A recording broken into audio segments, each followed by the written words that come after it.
Hi friends, please subscribe to Amravati Media and press the bell icon for more latest updates. టీడీపీని కబళించడానికి BJP సిద్ధమవుతోందా? దేశవ్యాప్తంగా BJP దెబ్బకు ప్రాంతీయ పార్టీలు వణికిపోతున్నాయి. పశ్చిమ బెంగాల్లో ఓటమి తర్వాత తృణమూల కాంగ్రెస్ పార్టీలో నిలువున చీలికొచ్చింది. టీఎంసీ ఎంపీలలో సగానికి సగం మంది బీజేపీ పంచన చేరారు. ఎమ్మెల్యేల పరిస్థితి కూడా అంతే. అధికారం లేకపోతే కనీసం నెల రోజులు కూడా ప్రతిపక్షంలో కూర్చునే పరిస్థితి కనిపించడం లేదు. మరోవైపు బీజేపీ ప్రమాదకర రాజకీయ ఆట ఆడుతోంది.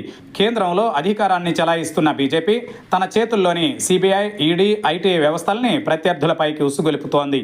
దీంతో వారంతా బీజేపీని శరణు కోరాల్సిన దయనీయ స్థితి ఏర్పడింది. తాజాగా మహారాష్ట్ర, ఉత్తరప్రదేశ్లో మరోసారి విపక్ష పార్టీలలో చీలిక తీసుకురావడంలో బీజేపీ సక్సెస్ అయింది. దమ్ముంటే తనను అరెస్టు చేయాలని మాజీ ముఖ్యమంత్రి, సమాజ్వాదీ పార్టీ అధ్యక్షుడు అఖిలేష్ యాదవ్ బీజేపీ అగ్రనేతలకు సవాల్ విసిరారు. సమాజ్వాదీ పార్టీ ఎంపీలను తమ వైపు తిప్పుకోవడంలో బీజేపీ దూకుడు ప్రదర్శించింది. ఇలా దేశవ్యాప్తంగా ప్రాంతీయ పార్టీలపై బీజేపీ వ్యూహాత్మకంగా పంజా విసురుతోంది. అసలు ఉనికే లేని చోట ప్రాంతీయ పార్టీలతో పొత్తు పెట్టుకోవడం, ఆ తర్వాత వాటిని మింగివేయడం బీజేపీ లక్షణంగా రాజకీయ విశ్లేషకులు చెబుతున్నారు. ఈ నేపథ్యంలో దక్షిణాదిలో కూడా ఒంటరిగా బలపడాలని బీజేపీ నిర్ణయించింది. ఈ క్రమంలో తెలంగాణలో బీజేపీ ఒంటరిగా బలపడుతోంది. అయితే ఆంధ్రప్రదేశ్లో మాత్రం బలమైన ప్రాంతీయ పార్టీల కారణంగా బలపడే వీలు దొరకడం లేదు. ఏం చేయాలనే విషయమై బీజేపీ వ్యూహాలు రచిస్తున్నట్టు చెబుతున్నారు. ఇందులో భాగంగా టీడీపీనే కబళిస్తుందనే ప్రచారం జాతీయ స్థాయిలో ఊపందుకుంది. తాజాగా ఒక ఆంగ్ల దినపత్రికలో బీజేపీ సీనియర్ నేత, ప్రముఖ రాజకీయ విశ్లేషకుడు డాక్టర్ వినయ్ ప్రభాకర్ సహస్రబుద్ధే రాసిన వ్యాసం తీవ్ర కలకలం రేపుతోంది. దేశవ్యాప్తంగా వారసత్వ పార్టీల విచ్ఛిన్నం తప్పదని ఆయన స్పష్టం చేశారు. సదరు వ్యాసంలో Congress, NCP, Trinamool, TDP, Shiv Sena, Samajwadi party, DMK వంటి అత్యంత వంశ పారంపర్య పార్టీలు విచ్ఛిన్నం కావడం ఖాయమని తేల్చి చెప్పారు. ఒకవైపు ఏపీలోనూ జాతీయ స్థాయిలోనూ మిత్రపక్షంగా టీడీపీ ఉన్నప్పటికీ రాజకీయ వాస్తవాల్ని చెప్పడంలో వినయ్ సహస్రబుద్ధే వెనుకాడలేదనే కామెంట్స్ వినిపిస్తున్నాయి. టీడీపీలో విచ్ఛిన్నం తీసుకురాగలిగే శక్తి, యుక్తి కేవలం బీజేపీకి మాత్రమే ఉంది.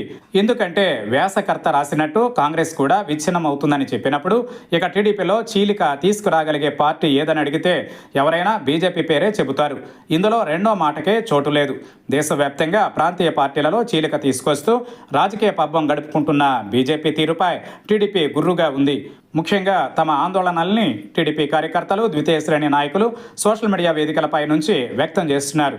పంజాబ్లో అకాలీదళ్తో, మహారాష్ట్రలో శివసేనతో సుదీర్ఘకాలం పొత్తు పెట్టుకుని చివరికి వాటినే చావు దెబ్బ కొట్టడాన్ని టీడీపీ శ్రేణులు గుర్తు చేస్తున్నాయి. ఆ అనుభవాల నుంచి చంద్రబాబు, లోకేష్ అప్రమత్తంగా ఉండాలనే హెచ్చరిక కార్యకర్తల నుంచి వస్తోంది.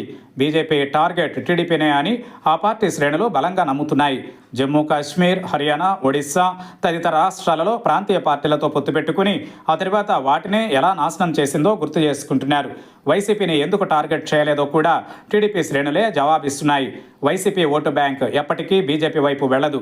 ముస్లిం, క్రిస్టియన్ మైనారిటీలు, దళితులు, గిరిజనులు తదితరులంతా వైసీపీ మద్దతుదారులు. వీరంతా కాంగ్రెస్ లేదంటే వైసీపీకే అండగా నిలుస్తారు.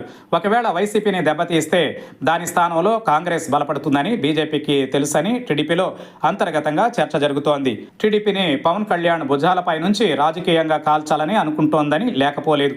అందుకే సనాతనం పేరుతో పెద్ద ఎత్తున ప్రచారం చేస్తుండడాన్ని కూడా టీడీపీ జాగ్రత్తగా గమనిస్తోంది. ఫైనల్గా టీడీపీకి మిగిలేది కేవలం కమ్మ సామాజిక వర్గమే అనే చర్చ పెద్ద ఎత్తున సాగుతోంది. రాజకీయంగా టీడీపీ పతనం ప్రారంభమైతే ఆ ప్లేస్ను ఆక్రమించడానికి టీడీపీ కాచు కూర్చుందన్నది వాస్తవం.